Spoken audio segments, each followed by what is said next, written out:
Koppelink goda. Namni hadufu. Inshallah, koppelink goda. We're gonna have a fun today. Today is gonna be the, fun day. Fun day. Huh? Huh? Whoever wanna have a fun, you can join me here today. No politics, no rabsha.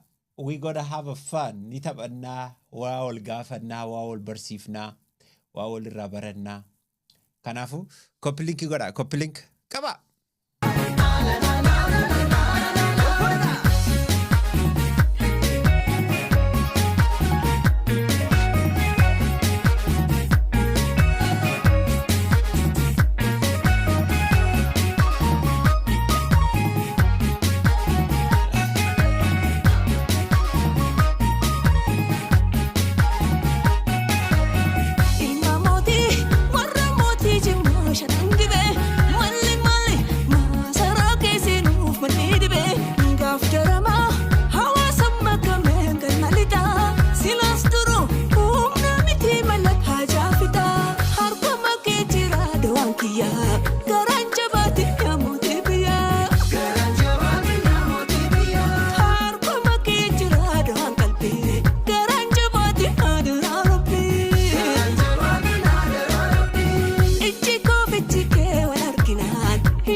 Oromoon lafa dhiitte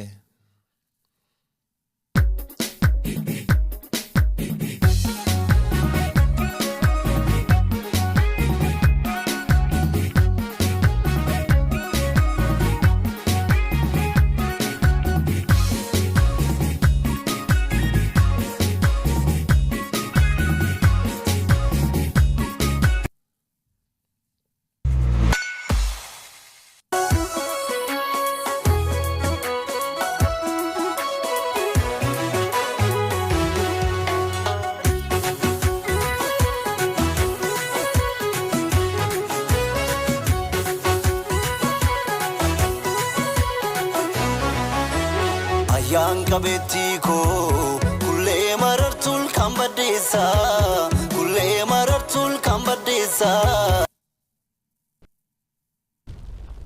Chris Production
Maaliif qalbii xiyya fuutee xaffaatee?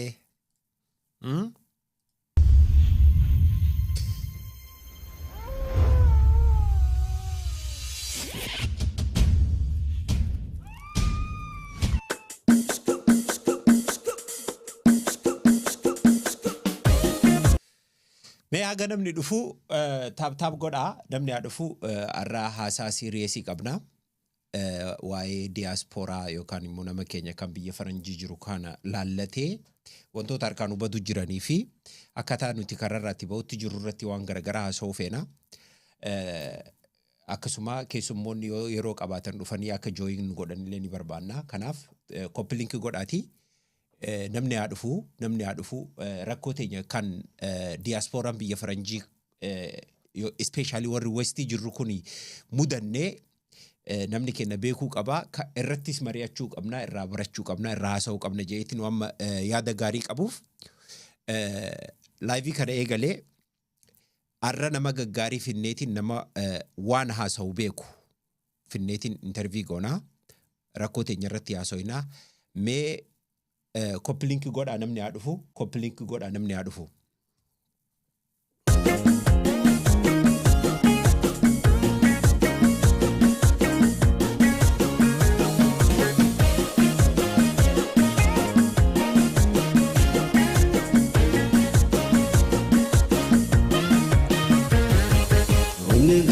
Yes, Jalata, Fanko Posena, Kidupata, Yakuluna, Manaftate, Kamakana, Kurumte, Rafirma. Timudakanan, Anyway, Tapanan, the Debe, Arisuda, Chetana, Makuno, Ambato, Gandabe, Lagrimata, Bapani, Yetunabnata, Tungaranjabat, Punki, when I got another.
Sanaaf jennaan makuno ambar kokkaadha. Wanta namni jedhu natiin daangeffamtu haala fuutee taatee kanattoon hin gattu. Onneen hawween akka tandabu namni falmatee bartuu qabu.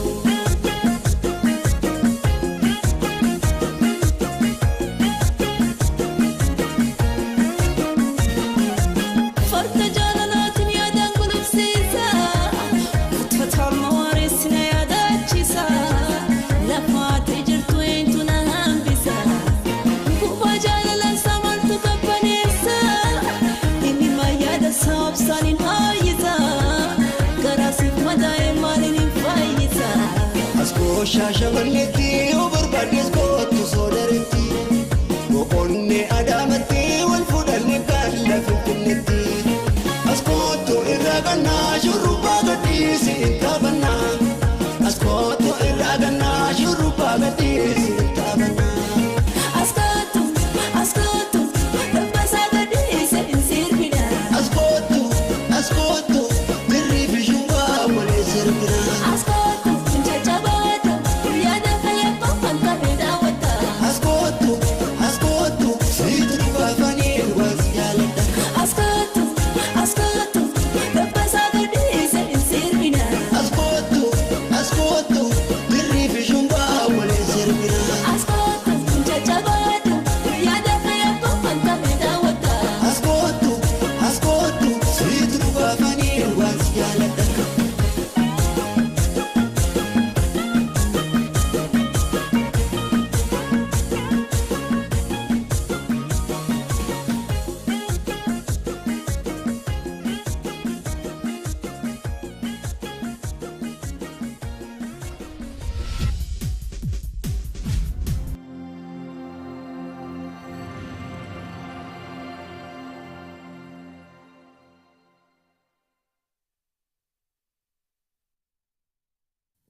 Okay, amma sagantaa keenya eegalla.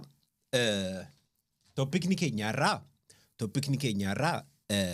hangam takka of quba qabna. Hangam takka Oromoon akka sabatti warri diasporaadha, especially warri North America jirru, hangam takka of quba qabna gaafii jedhuun eegala.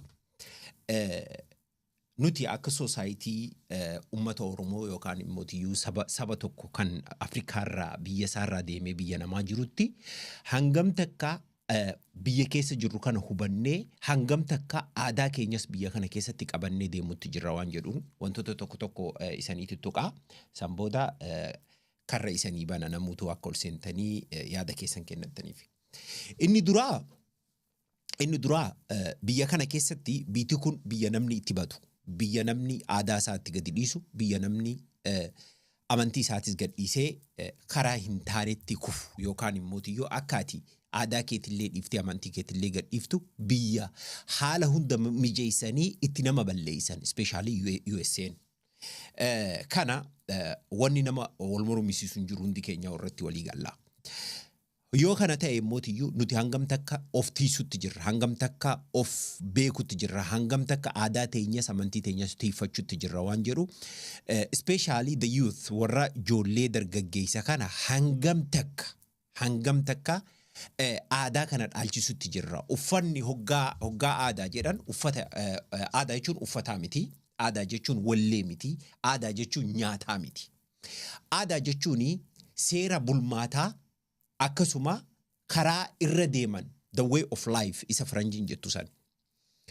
Yoo nama keenya laaltan yeroo ammaa kanatti yoo nama keenya laaltan dhugaa rabbii yoo waanuma tokkorraa fuudhee kaasa'u ta'e fakkeenyaaf bultii ilaala.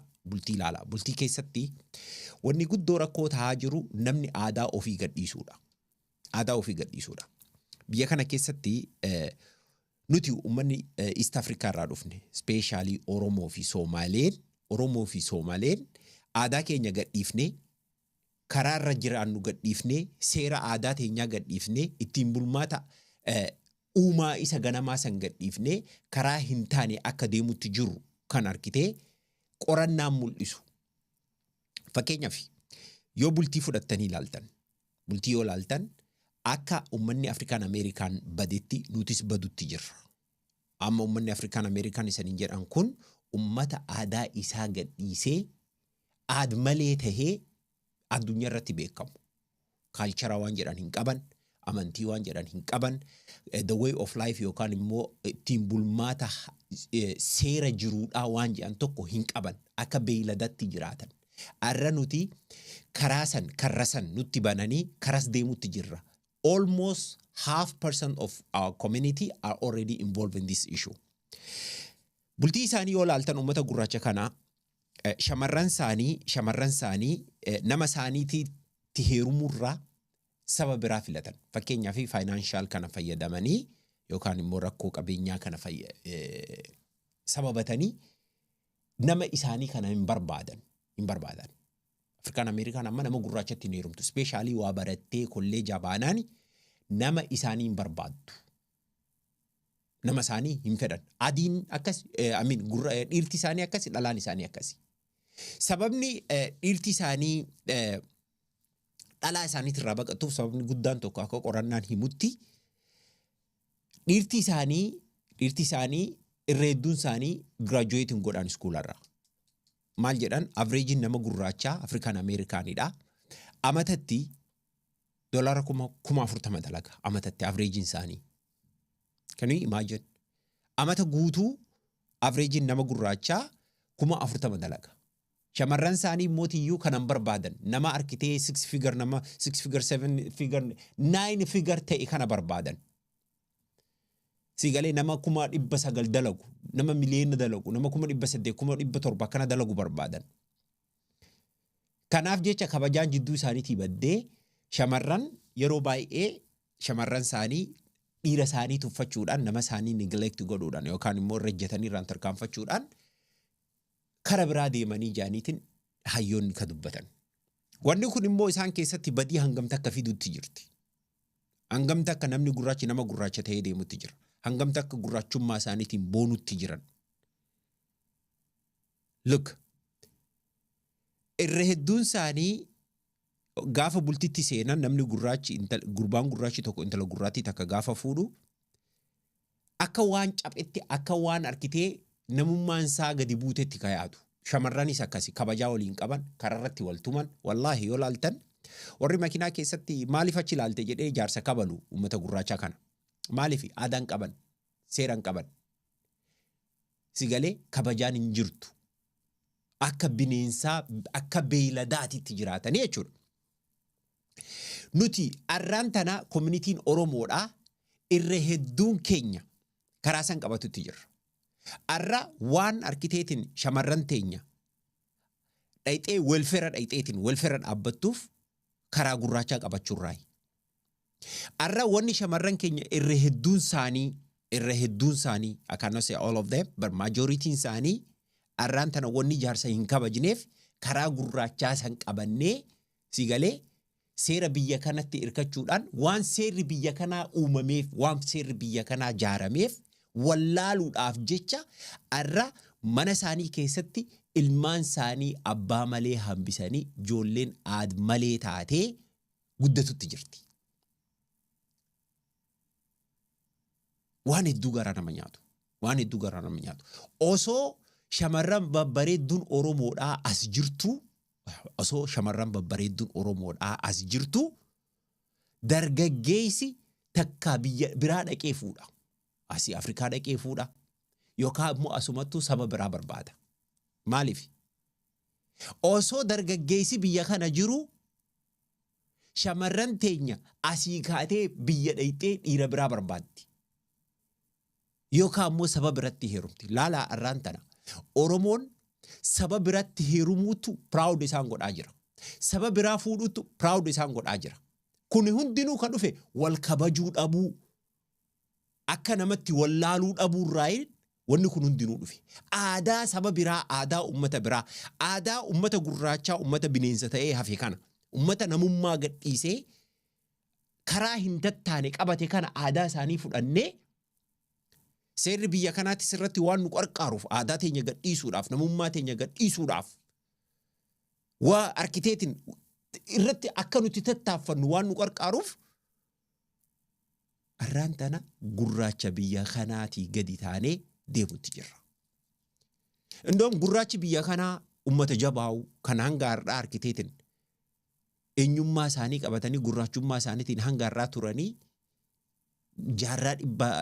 jaarraa natti amata 200 amata 300 amata 400 manni kun eega biyya kana fidanii amata 400 kana keessatti akkanatti wal aananii argamuun isaaniit jabaa ummanni keenya kan imagine ijoolleen teenya waan maayii itti aantu arraan tana laal first generationidha ijoolleen arraan tana aadaa ofii gadhiistee deemutti jirtu first generation ijoolleen arraan tana sigalee aadumaa uffata waan fakkaate kana qofa katti fakkaatu first generation arrantana we are first generation that but we don't speak afaan oromoo namni beekuu hin jiru arrantana look can you imagine third generation fourth generation one of them nu biyya tana keessatti generation ni sadaffaan afraffaan dhufu biyya tana keessatti maal ta'uuf deema namni takka kan irraa yaadutti jiru hin jiru ijoollee namni biyya kanatti dhalu welferaadhaan guutachuudhaaf yookaan tax returnidhaan guutachuudhaaf waan dhalu jiru sitti fakkaata malee sigalee aadaa dhaalchisuu namummaa dhaalchisuu seera ittiin bulmaata aadaa Oromoo isa ganamaasan amantii ofii dhaalchisuu irratti waa wal dhaanu jiru hin fakkaatu dhugaa rabbii saniin jedhaati amma ijoolleen teenya meeqatu afaan Oromoo qaceelatti haasaa you know addunyaa tana keessatti beeyti namni afaan lama hinaasoyne Ameerikaadhaa bare arrantana Afrikaa keessatti namni averaging afaan lama afaan sadii haasa averaging nama Afrikaa keessatti you know Ameerikaa qofa lafti namni afaan tokko haasa'u arrantana ijoolleen teenya afaan tokko qofa haasa'an ingiliffaan communicate godhan ijoollee umrii lama umrii sadii haadha abbaan achi teettee ingiliffaan itti haasoyti sanuu ingiliffa caccabaa tokko maalumaattu isan cinqe afaan Oromoo itti haasoytan ijoollee tan afaan yoo dhaalchiftan waan biraati miti afaanuma afaanitu haala kanaan ijoollee kararraa baasutti jirra namni arra afaan isaa ijoollee isaa hin barsiisin aadaa Oromoo kabajaa duudhaa safuu waan jedhamu san ilmaan barsiisa jettanii amantanii namni ilmaan isaa afaan hin barsiisin namni ilmaan isaa afaan irratti gad hin jabeessin arra laala hin jiru first generation jalqabaa taane afaan hin beeynu aadaa hin beeynu aadaan tee maal yoo jedhanii uffata sitti mul'isa aadaan kee maal yoo jedhanii mucoon uffata sitti mul'ifti aadaan tee maal yoo jedhanii nyaata sitti mul'ifti nyaataa fi uffanni aadaa hin ta'u inni jalqabaa wanni aadaa sin jedhan kabajaa safuu duudhaa afaan laala arra masjida keessatti sheeyinis ijoollee afaan Oromoo itti naasawu kan Qur'aana barsiisu it is so ridiculous kana wajjiinuu arraan tana ijoollee abbaa malee guddisutti jirti shamarran osoo abbaan as dhaabbatu bar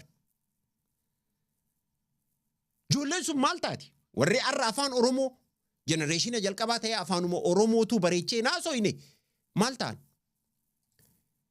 we will become a wild dhugaa saniin jedhaati bineensa ta'uuf deemna bineensa namuu wal komatu si galee wal komatu irratti hafne jaarsi akkanaa isatti akkana na godhe jaartiin akkanaa isitti bultiitii yadiige komii qofa si galee community tana keessatti namni walitti dhufee yaa ummata eessa deemutti jirra je'ee wal gorsu hin jiru eessa deemutti jirra karaan nuti irra deemutti jirru maali masjidatti yoo atarkitu mallaquma guuran masjidatti mallaqaaf walitti qabaman salaata salaannan ol ka'an mallaqa kennaa nobody cares about these people jara keenya nuti arraan tana kaakana taane ijoolleen teenya eessa dhaquuf deemti ijoolleen teenya eessa dhaquuf deemti bor eessa dhayin eessatti maayyii aanna arra namni ilmaan isaa afaan Oromoodhaa seerluga afaan Oromoodhaa qaceelatti hin barsiisin arra ijoolleen teenya warri nuti as dhufnee biyya kana dhufnee asitti dhalle seerluga afaan Oromoodhaa hin beekan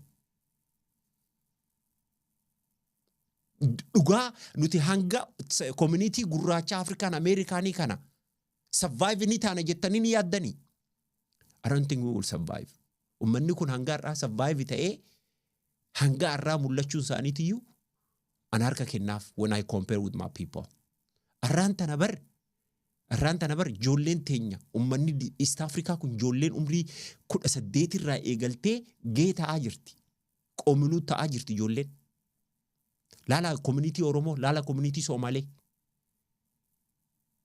Laala namni arkiteetiin ittiin bulmaata seeraa dhabuun waan jiraatuuf beekuu dhabuun arraan tana tanaan nu geesse. Ijoolleen arraan tana diraaga. Laala. Teenagerri diraagan arsine waan akka hin jirreeti. Do you really think this community will survive for the next 100 years? Huh? Community teenya tun amata dhibbata ka dhufu survive ni taana. Akka gurraachi, at least gurraachi nurra wayya, nurra gooma. They've been fighting for the last 300 years. Gurraachi. Nuti arraan tana beek. Sigalee? Seera sababachuudhaan, sistema biyya kanaa sababachuudhaan bultii diigaa jirra. Sigalee? Sistema biyya faranjii kana sababachuudhaan ilmaan teenya afaanuma keenyaa hoo barsiisutti hin jiru. Arraan tana waan garaasi nyaatu yoo wanna laaltan waan asirratti gadhiifamu statistiksii garagaraa yoo laaltan wallahi la'adim qalbii si cabsa, especially nuti diasporan. Can you guys imagine? Let me show you guys this video. Yeah. Let me show you guys this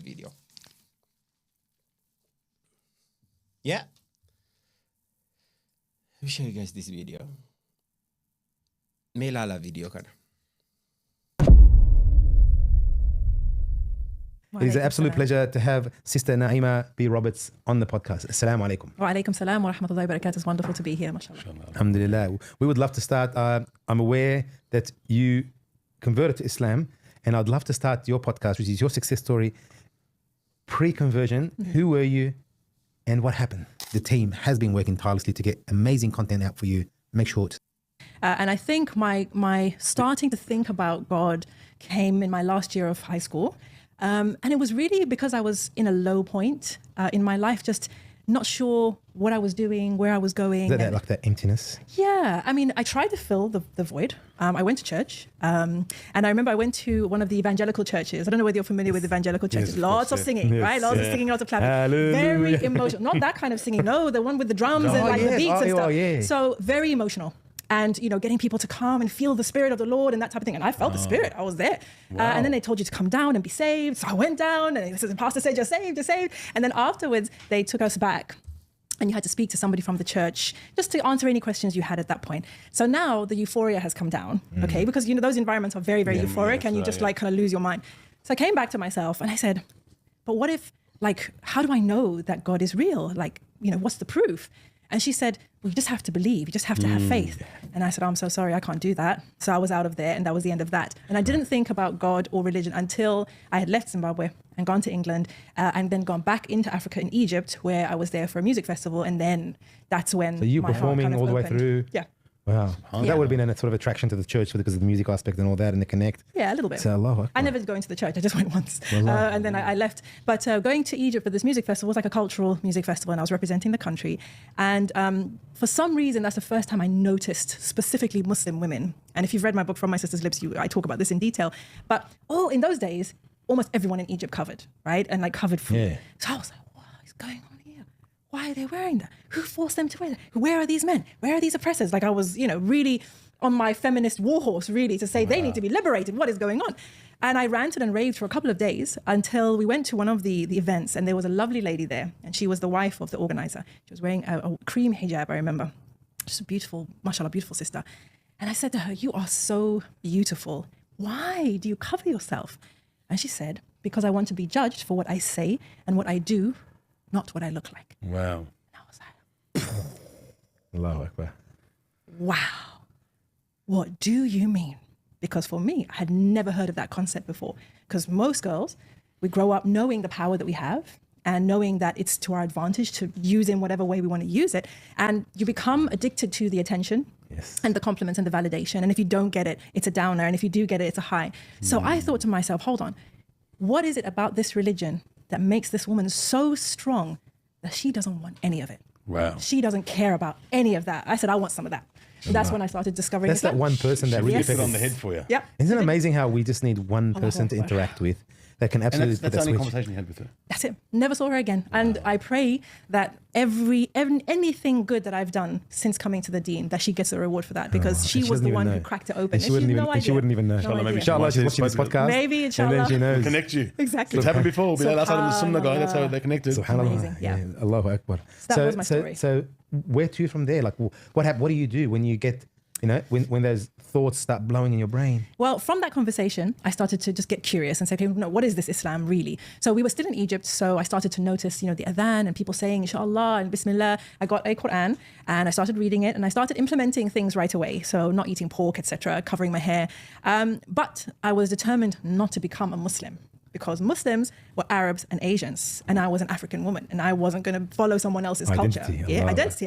You see now. Because before I went to Egypt, when I came to university, I got, if you know anything about being a minority in the West, identity becomes this huge thing, right? And so I was brought into the African Caribbean Society. I was the president of the African Caribbean Society, very militant, radical Africanist, Pan-Africanist.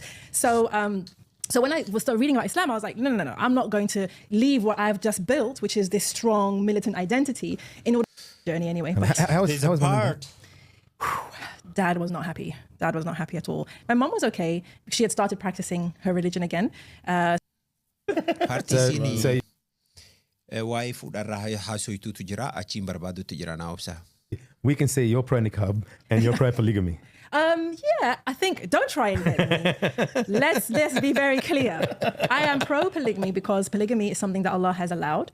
I do think polygamy works best in certain contexts. And I think that the data bears Please that explain. out. Yeah. What I mean is, in a polygamous society, women are raised to understand polygamy. Maybe they grew up in a polygamous household, or they know other people who are in polygamous households. So their expectations are not that they're going to be the only one, the one and only soulmate, romantic ideal that we grow up with in the West. And in general now in the whole world, it's not even a Western thing.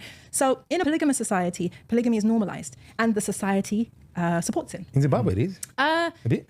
Yes, to a certain extent. I mean, all the Zimbabweans have got 2 or 3 wives. Well, the Southern African culture is polygamous. That's across the board, pretty much. Not so much North Africa, though. Interestingly enough, like Moroccan women, I've heard they don't play that. No, Moroccans forget it. So that's what I mean. But East Africa, West Africa, Central and Southern, like Sub-Saharan Africa, the polygamy is a culture. As you know, King Swati, I think he has 22 wives or 60 wives or something now, because there aren't any limits. My mother's people are the Zulu people, and you can have as many wives as you want as long as you can afford the bride price, which is usually lots of cows. So that's the culture that we're coming from. Wow. The modern context is, like I said, the context is important because in, for example, a polygamous household in Nigeria, there's a compound. So this woman has her house there, this wife here, this wife here, this wife here. Then there's a central compound. All the kids play and all the wives do their daily chores and that kind of thing. I was fascinated. When he explained it to me, I was fascinated. He goes, all my kids all play together. We're in a compound. And I go, what's a compound? Yes, and exactly. So in that situation, you can imagine the father is home with his kids. Isn't that beautiful? That's what they made. Like, Arantana, waan bareedaa san argite fokkisanii ara waan bareedaa san fokkisanii maal nutti godhan shamarran teenya du'ee argama malee jaarsi kiyya laman fuudha. I'm not supporting that. Like, I'm not going against that. Polygamy namni against isii deeme. Namni arkitee jaartii takkaa lama fuudhuu arkiteetinii faallesse nama shari'aa islaamaa faallesse. Ani hin faalleessu. Maaltu naan gayan? Sigalee ani hin faalleessu.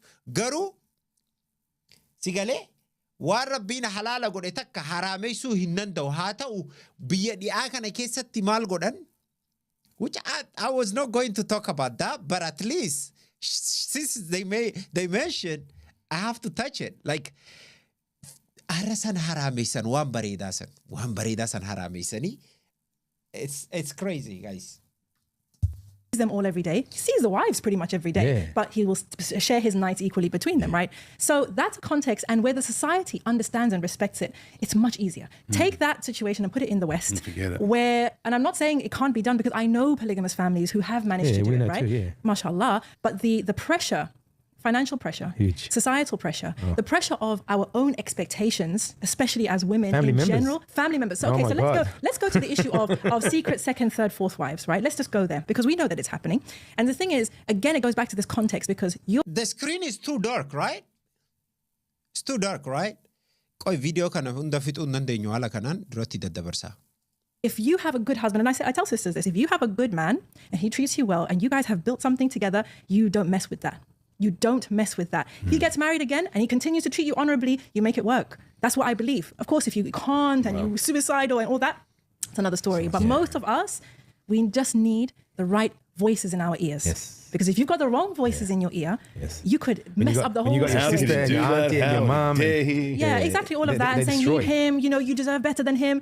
Oh, baby girl. Oh, baby girl. It is the Wild West out there. I always tell wives that because they got no clue. I swear to God. Wives Oh, who've been God. married to the father of their children, 5, 10, 15 years. Girl, you got no clue what it's like out there. Yeah. Do not ever think, especially if your man's decent, it's a decent, good man, he's trying his best. Do not ever think you're going to go out there and find your Prince Charming. The chances of it happening are so low, and the number of frogs that you will kiss to try to find that. No, seriously. If you know we sisters who are there on the apps and all of that, it's crazy. I know a sister. She's gone through 5 marriages. Allah.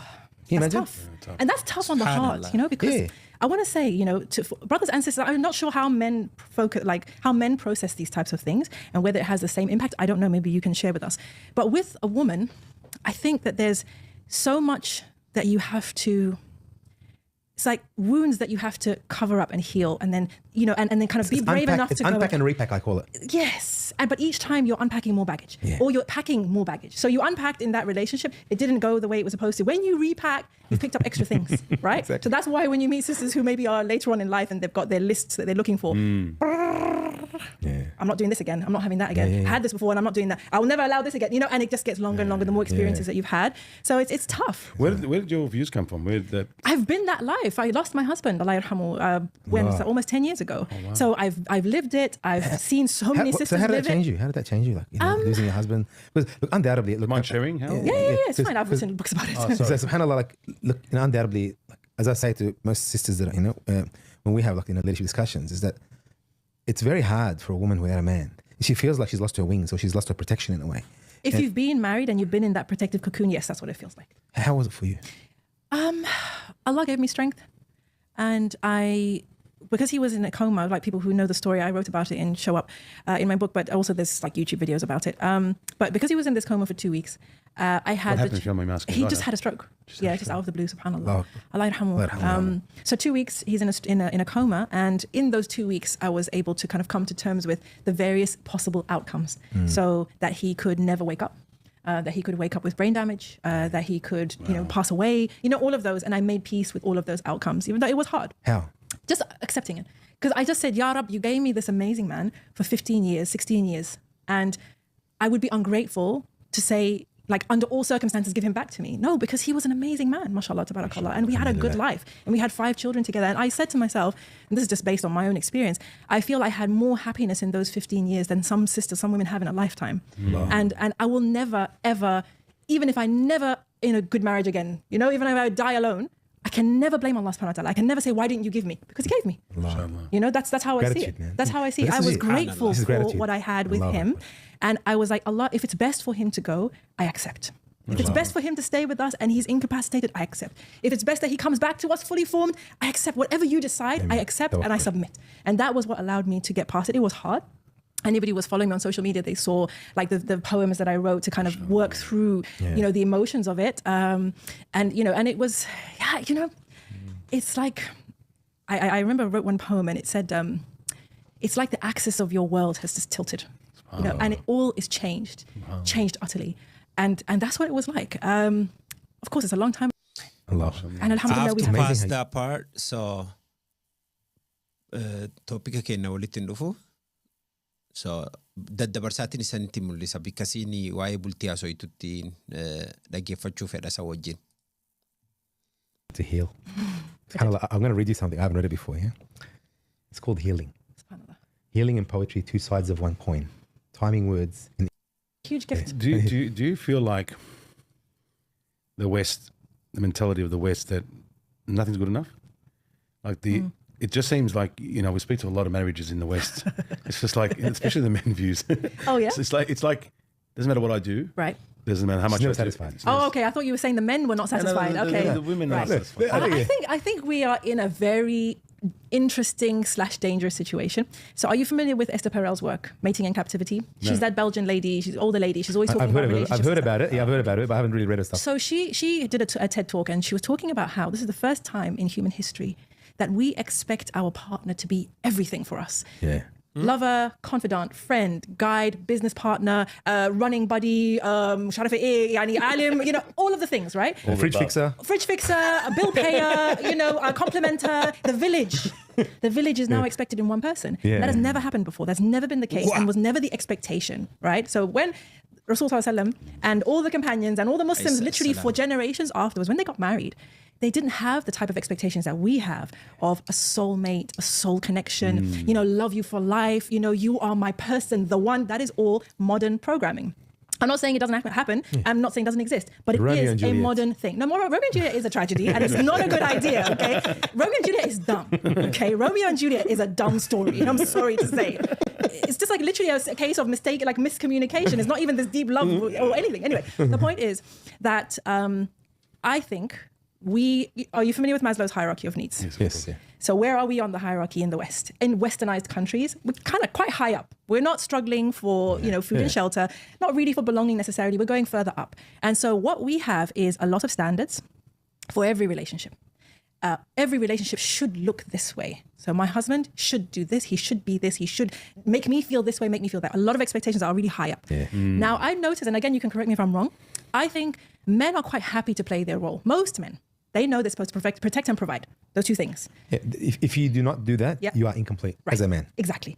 And I think men protecting and providing gives them their sense of self as a man. Like you said, if you're doing that, I'm doing my duty, I'm doing my job, You feel I'm complete. good. Yeah. You feel good, basically. But when your wife tells you that you're not romantic enough, or that you didn't spend enough time doing this or that, or you didn't notice when she wore X, Y, Z, it's like, but I'm doing my job. Why are you adding extra steps? Like, what's going on? And I think for women, it's like, it's not enough for you to protect and provide anymore. I could do that on my own if I wanted to. Yeah, Okay, that's I the need reality. more from That you. is that. I hear that. Wallahi, you hit the nail on the head because women believe they can do that on their own. Yeah. They truly believe. Yeah. But when they lose the man, they understand that they can't. And when we have Absolutely. those discussions, Allahu Akbar, they are taken back so far because they can't because it's not their role.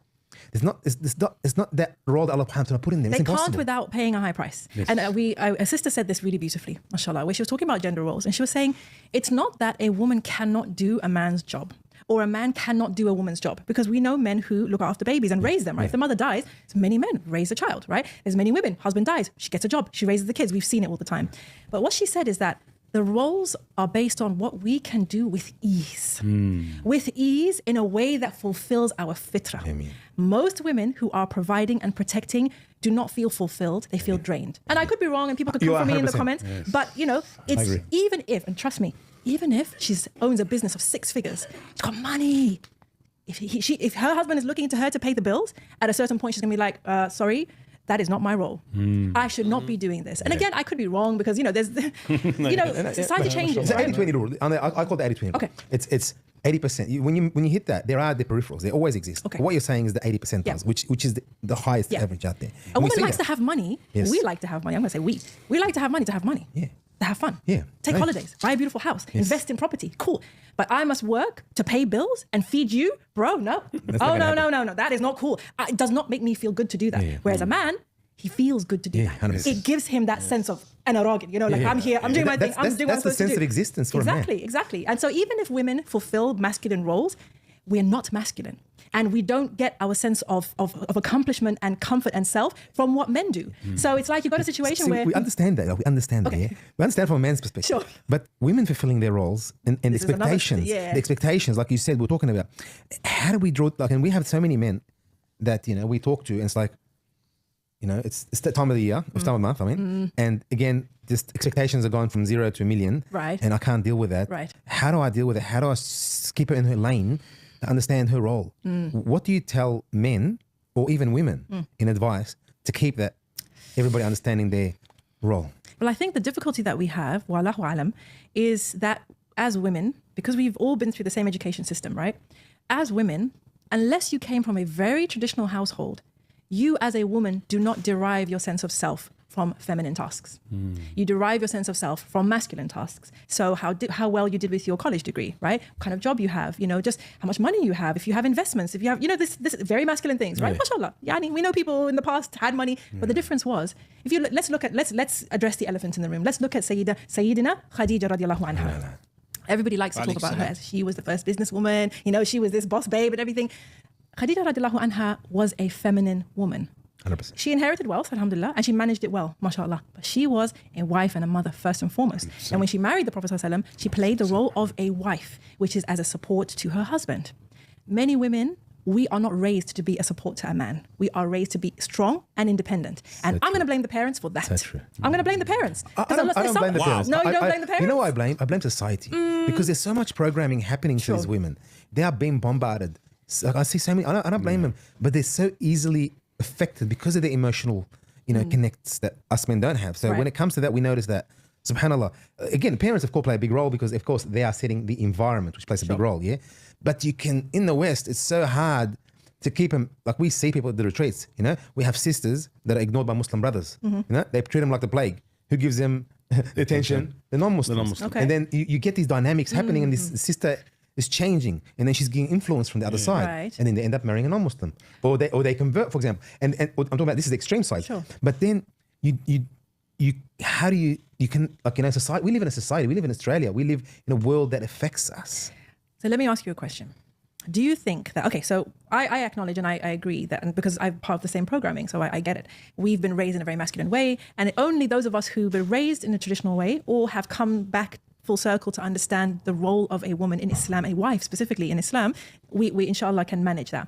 For me, I think, alhamdulillah, I got married when I was young in the deen. And I know people disagree with that because they say, no, you need to kind of become your own person first. But I think I was a year Muslim before I got married, and I was already practicing, alhamdulillah, I was praying, I was covering and all of that. But the difference is I was still young enough and willing enough to learn, right? And that's why I said to my daughter, get married young.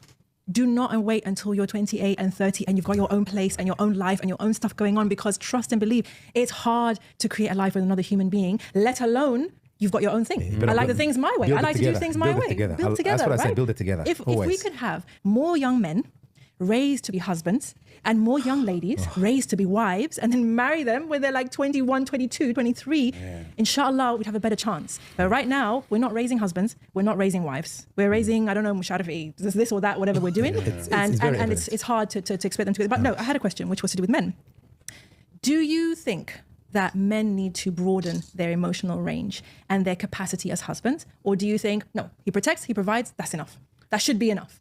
No doubt. We should be present. I think a lot of men are not present to what's really going on. Like my wife always pulls me up, like the way I speak to my friends, or I'm discussing something that's important. It's not in the same energy or manner, which she feels like, hey, we'd like some of that. Yeah.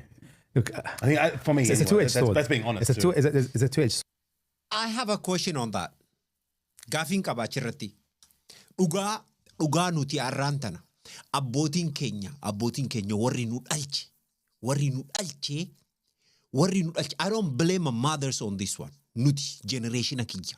Warra na umrii kiyya jiruu fi warra nu ol jiru.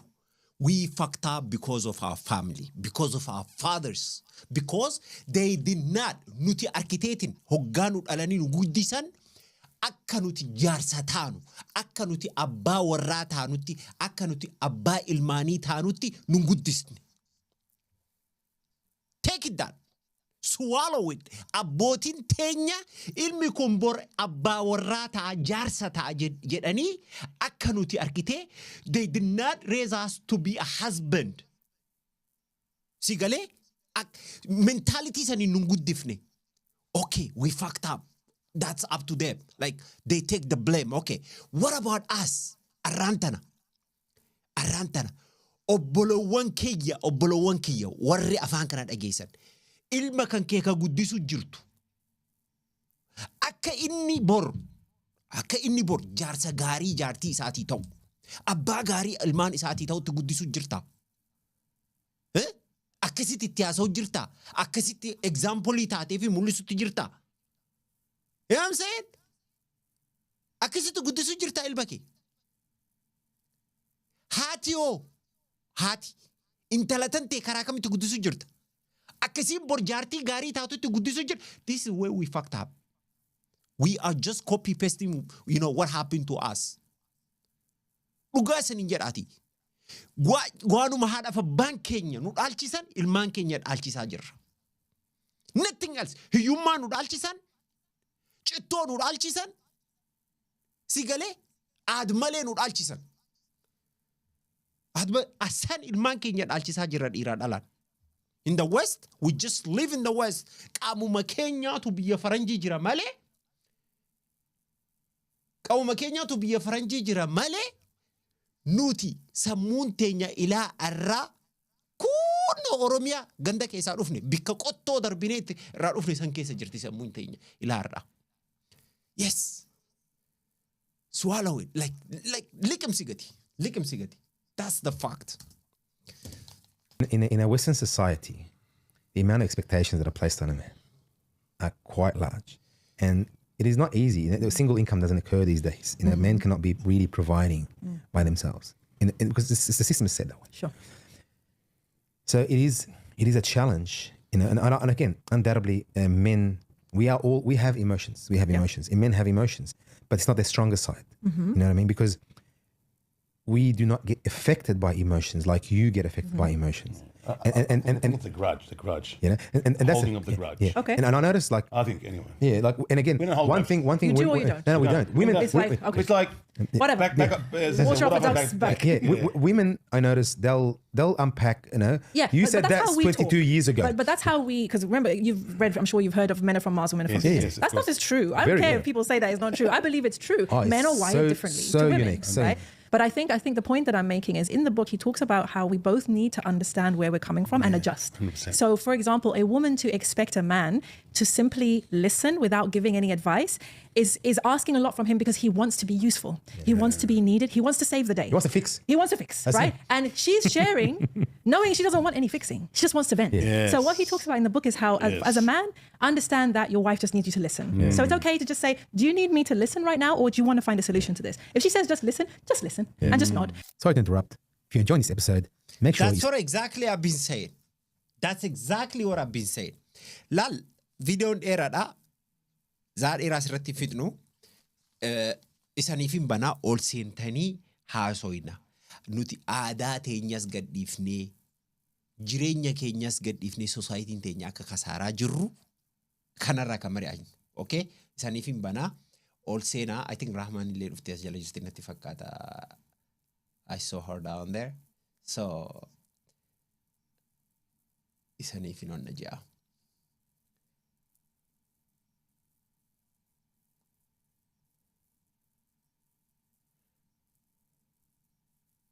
Zemi, you there? I don't see you. Si harkutti hin jiru.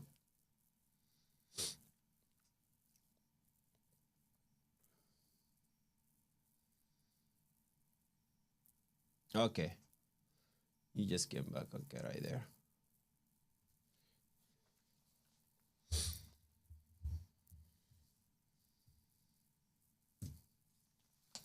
Salam alaikum.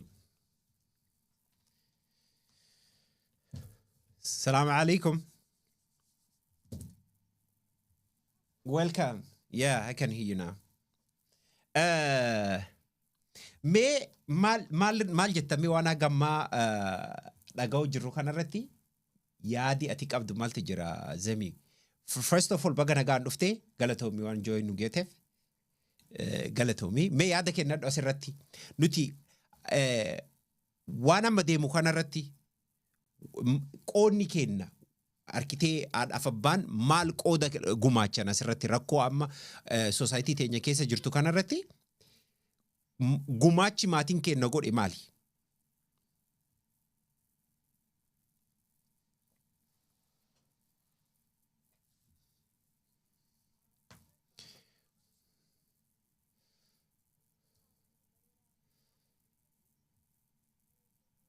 Yeah, you can hear you. Thank you.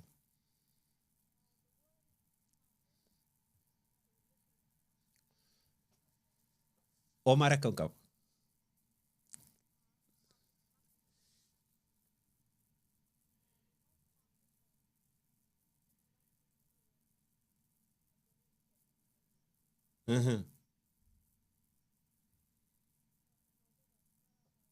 Yeah.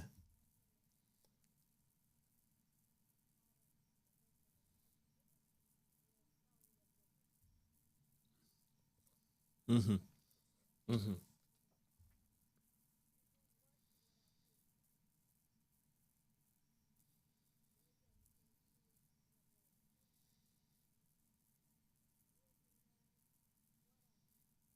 Mm-hmm.